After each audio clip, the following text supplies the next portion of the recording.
Welcome back to the deep dive. We've got 7 sources lined up for you today. Everything from health tech, finance, law.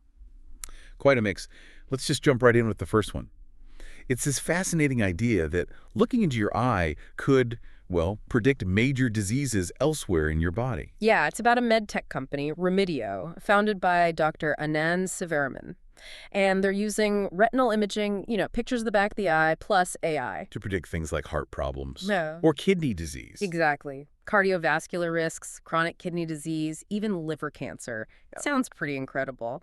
The source quotes Sivaram saying his focus is on solving the problems of death, essentially, to improve wellness in India. It sounds futuristic, almost. But the source explains the why, doesn't it?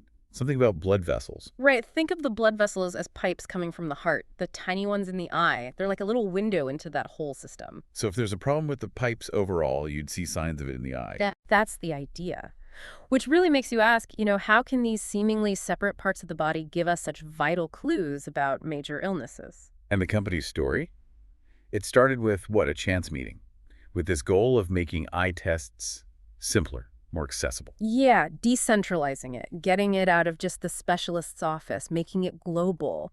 And the source mentions their devices are portable, use AI, teleophthalmology. Oh, and their first device was smartphone-based. That's clever. Very. People are comfortable with phones. Big medical machines can be, well, intimidating. This made it relatable. And they started with retinal diseases, working with places like Aravind Eye Hospital. Correct. But then they realized something important. Patients don't walk in saying, I have a retinal problem. They say, I have an eye problem. Ah, so that pushed them towards more comprehensive screening. Exactly. And the scale now is pretty impressive. Over 10 million patients screened, something like 20 countries, 3,000 devices out there. Including in loads of public health centers in India. Yeah, 1,500 public health centers, clinics, primary care centers. And crucially, the devices are designed for healthcare workers with minimal training. That really opens up access. But the source mentioned a challenge.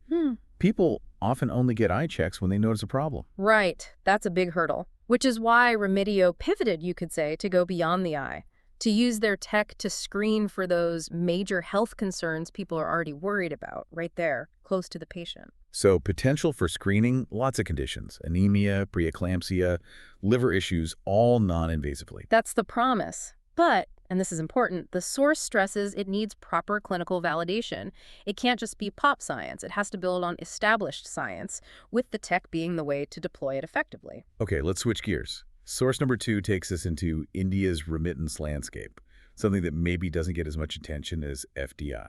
Definitely. But this source, drawing on an RBI survey, makes it clear remittances are absolutely crucial. Hit a record $118.7 billion in 2023-24. Financed over half the merchandise trade deficit. They're a huge stabilizer, not just for India, but globally, too. And the really interesting part from this RBI report is the shift in where the money's coming from, right? Exactly. The traditional sources, the Gulf countries, their share is shrinking relatively. Now it's the advanced economies. The U.S. is number one, actually, at nearly 28%. Wow. So US, UK, Canada, Australia, Singapore. Together, they account for over half the remittances, 51.2%, way more than the Gulf Cooperation Council countries at about 38%. And this reflects a fundamental change in who's migrating. Less low-skilled labor to the Gulf, more high-skilled professionals and students heading to these advanced economies. Precisely, and that has knock-on effects. The source suggests these high-skilled migrants might have higher, maybe more stable earnings, so their remittances could be less sensitive to things like oil price swings. But there's a flip side. The source mentions they might remit less over the long run. Potentially, yes. Unlike temporary workers, if high-skilled migrants settle down, integrate, maybe buy property abroad, their ties, and thus remittances, might weaken over decades. Plus, there's this concentration issue. Ah, yes. The finding that large transfers over 5 lakh rupees make up a huge chunk of the value, but only a tiny fraction of the number of transactions. Right, 29% of the value from just 1.4% of transactions. It suggests higher earners are driving a lot of the flow, which creates a vulnerability. What if policies in those destination countries change regarding high-skilled migration? And what about the impact within India, the shift to digital channels? Huge shift. About 73.5% on average now through digital, and that's bringing down costs. Sending $200 now averages 4.9%, which is actually below the global average. But it's uneven. Very. Really high digital use in places like the UAE and Saudi Arabia, but much lower in, say, Canada, Germany, Italy. So infrastructure and maybe regulations are still barriers in some corridors. The policy challenge is deepening those digital links everywhere. The source also highlighted geographical disparities within India. Maharashtra, Kerala, Tamil Nadu getting the lion's share. Yeah, around 51% just to those three states, while others like Bihar, UP, Rajasthan get less than 6%. The source connects this to unequal access to what it calls migration infrastructure. Things like language training, help getting credentials recognized, employer links. Exactly. So the call is for national skilling programs to be more state-specific. Otherwise, you risk creating these remittance elite regions and widening inequality. And one last point from that source, a data gap. Yes, this survey round didn't track how households are using the remittances. With the changing migrant profile, it's really important to note. Is it still mostly consumption, or is more going into savings and investment? You need that info to design effective support programs like financial literacy or savings products to really maximize the developmental impact. Okay, moving on. Source 3 is about malaria, specifically a new study looking at reinfection and the immune system. And it sounds like it might overturn some long-held ideas. That's right. It focuses on a type of immune cell called TR1 cells.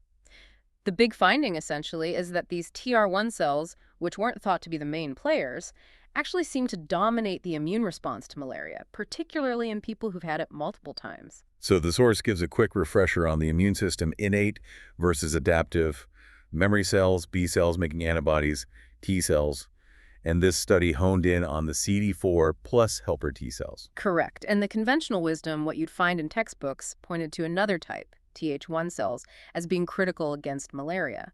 But this research, done in Uganda with people frequently exposed, Found TR1 cells were the real heroes, as the source puts it. pretty much, even though they're only about 3% of resting CD4 plus cells, they made up almost 90% of the helper cells that specifically reacted to the malaria parasite.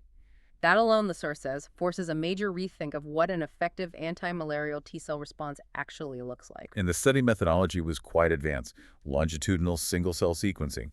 Yeah, that's key. It wasn't just a snapshot. They followed people over time through infections and used these really powerful single-cell RNA and TCR sequencing techniques. Which let them track individual cell clones and see what genes were active, like genetic barcodes. Exactly. It gave them unprecedented detail on which cells were multiplying, how they changed over hundreds of days, whether they maintained their memory potential. It confirmed TR1s are distinct and allowed them to see how they behaved during and after infection. The source used an army analogy, like specific regiments. Right. Only the TR1 Peacekeepers Regiment, so to speak, responded specifically when exposed to malaria-infected red blood cells, and people who hadn't had malaria, they basically lacked that specific regiment. And the study found these TR1 cells increased with each infection. Yes, their numbers went up significantly, more than tripling after a few infections, and this increase correlated with how much parasite a person could handle without getting really sick. What about the Th1 cells, the ones previously thought to be key? Well, they did expand after an initial infection, but crucially, they didn't show that same specific expansion upon reinfection like the TR1s did. This suggests the Th1 expansion might not have been malaria-specific in the same way, kind of undermining the old model. And there's even some suggestion this TR1 response might be hardwired epigenetically, and that there are different subtypes. Yeah, preliminary evidence points that way. Distinct naive, effector, and memory TR1 subgroups. Still early days on that, but very intriguing. So the bottom line is these findings could be really significant for malaria prevention. Better vaccines, perhaps. That's the hope. If you know TR1 cells are key, you can design vaccines to specifically elicit that type of response. And it raises this other interesting question. TR1 cells are known for regulating, sometimes dampening, immune responses. Could they be helping people tolerate the parasite without getting severe illness? That's a fascinating possibility. It opens the door to what are called host-directed therapies. Instead of just killing the parasite, maybe we can fine-tune the host's immune response. And the source suggests these insights might be relevant for other infectious diseases, too. All right, let's shift to finance again. Source 4 argues for deeper reforms in India's financial sector, saying small tweaks aren't enough. Yeah, the author's view is that systemic problems persist, holding things back, discouraging savers, deterring investors, ultimately slowing growth. They focus on 4 areas: corporate bonds, retirement planning, nomination rules, and shadow banking. Let's take nomination rules first. The source calls them startlingly inconsistent. What does that mean? Basically, the rules for who you can nominate to receive your assets after you die are different depending on whether it's a bank account, a mutual fund, or an insurance policy. Sometimes one nominee, sometimes multiple, different rights attached. That sounds confusing. Exactly. The source argues it just confuses ordinary people and creates opportunities for legal disputes. It asks a pretty pointed question. What public interest is served by having three separate systems? Is there a good reason? And if so, where's the evidence? Okay, then the corporate bond market, described as underdeveloped, shallow, illiquid. Despite years of talking about fixing it, yeah. And the source highlights why it matters. The cost of capital. A better bond market could cut funding costs for companies by maybe 2–3%. That's huge potential. And the source mentions an attempt by the RBI to get the NSE to develop the market was quietly ignored. It does, suggesting that perhaps equity trading is just more profitable, especially if things remain a bit opaque. It even brings up a case involving a journalist highlighting issues in a subsequent defamation suit, linking bond market problems to broader transparency concerns. Which ties into the next point about KYC and ultimate beneficial ownership rules. Right.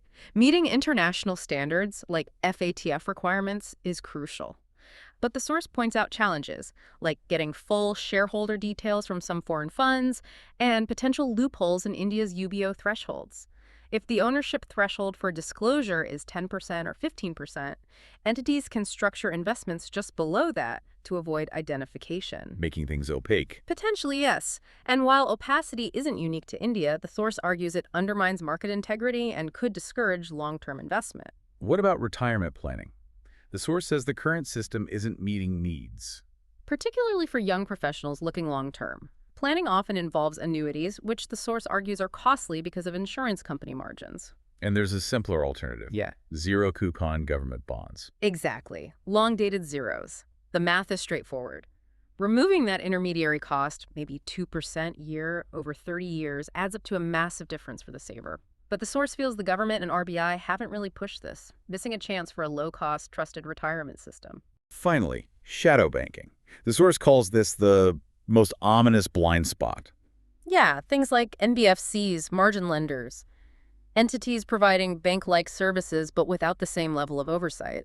The source echoes global concerns that the next financial crisis could originate here. Like the 2008 crisis and unregulated derivatives. That kind of parallel. In India, the source specifically flags brokers financing retail investors through loans disguised as margin funding. The worry is investors might be paying effective interest rates over 20% without fully realizing it, a classic shadow banking trick, the source calls it. And the question is, does anyone know the scale of this? That's the core concern. The source argues transparency has to come before effective regulation. It mentions the EU passing laws to get comprehensive data on shadow banking and urges India to follow suit. Okay, source number 5 takes us into the legal realm, looking at a specific Supreme Court judgment involving the POCSO Act. First, a quick reminder, what is POCSO? Right, the Protection of Children from Sexual Offenses Act from 2012. Crucially, it criminalizes sexual acts with anyone under 18 and states clearly that a minor cannot legally consent. It's gender neutral, aims for child-friendly procedures, strict penalties, and fast trials. Very victim-centric. And the case here involved a 13-year-old girl in West Bengal who married a 25-year-old man, had a child. Yes, despite her mother objecting. The man was initially convicted under POCSO by a special judge, sentenced to 20 years, but then the Calcutta High Court overturned it. How? The law says no consent under 18. The HDC invoked its inherent powers, and the source strongly criticizes the HC's reasoning, saying it included unscientific speculation about adolescent sexuality, climate change, food habits, basically ignoring social factors and reinforcing outdated norms. So the Supreme Court stepped in? It did. On August 20, 2024, it set aside the High Court's problematic ruling. It firmly restated, POCSO does not recognize consensual sex with a minor, and the law's purpose can't be diluted. It criticized the HC judges for straying into personal opinions. Okay, so the conviction stands, but then the SC did something unusual with the sentence. Exactly. This is the complex part. Using its special powers under Article 142, the Supreme Court decided to withhold sentencing in this specific case, even after upholding the conviction. Why would they do that? That seems contradictory. It does on the surface. Yeah. The source explains it was based on a report from an expert panel that met the victim. The panel found her situation was dire, living in poverty, committed to the accused, facing hardship from society and the system. They called the failure to implement POCSO properly, in her case, a collective failure. And the panel recommended. Keeping the family unit intact for the child's sake, providing support financial, legal, educational to the victim. The SC quoted the report saying, "The society judged her, the legal system failed her, and her own family abandoned her." A really stark assessment. So the SC directed the state government to look after her welfare and held off on the sentence. Correct. But the source is very clear. This deviation, only possible under Article 142 due to these unique, tragic circumstances, must not set a precedent. Any exception risks weakening POCSO's protection for all children and could be exploited. It also highlights the need for proper sex education. All right, our final source. This one's about Parliament specifically, the vacant deputy speaker post. Why is this role important? It's not just a stand-in for the speaker. The source emphasizes the deputy speaker is indispensable for legislative continuity. They chair key committees, like the one for private members' bills or the House Budget Committee, oversee debates, act as a neutral arbiter. And the Constitution requires one, Article 93. Yes, Article 93 says the House shall choose both a speaker and a deputy speaker as soon as may be. The source argues that phrase implies urgency and necessity, not discretion. Article 94 ensures continuity. But the post has been empty for 6 years. That's right. Throughout the entire 17th Lok Sabha, 2019-24, and it seems set to stay vacant in the current 18th Lok Sabha as well. And the reason, according to the source, is a break from tradition. The source alleges the ruling government has refused to offer the post to an opposition member, which has been the Convention for Parliamentary Harmony. So the argument is this vacancy violates the Constitution, Articles 93, 94, even 180, about the deputy speaker acting when the speaker's chair is vacant, and also the House's own rules. Correct. While as soon as may be doesn't set a hard deadline, the source argues letting it drag on for years distorts the constitutional intent and creates a vacuum. And concentrates power with the speaker. Yes, and by extension, the ruling party. The source points out this goes against the spirit of the Westminster model, which intends a balance, with the opposition playing a key role in deliberation. Not upholding the convention of offering the post to the opposition undermines that consensus-based approach. So, quite a range of topics today. Indeed. Perhaps the final provocative thought for you to consider as you reflect on these sources is this. Across these diverse topics, from using cutting-edge tech to see into our bodies, to navigating complex financial systems, understanding legal protections, and upholding parliamentary norms, we've seen how established rules, structures, and conventions are being challenged, adapted, or sometimes set aside by new technologies, changing social landscapes, specific human circumstances, and political dynamics. What does it take to ensure that when things change or adapt in one area, it doesn't inadvertently create new vulnerabilities, inequalities, or undermine core principles in others? Thank you for listening. You can give suggestions by contacting on Twitter handle given in the episode description. We are always eager to hear what our listeners want to be informed about.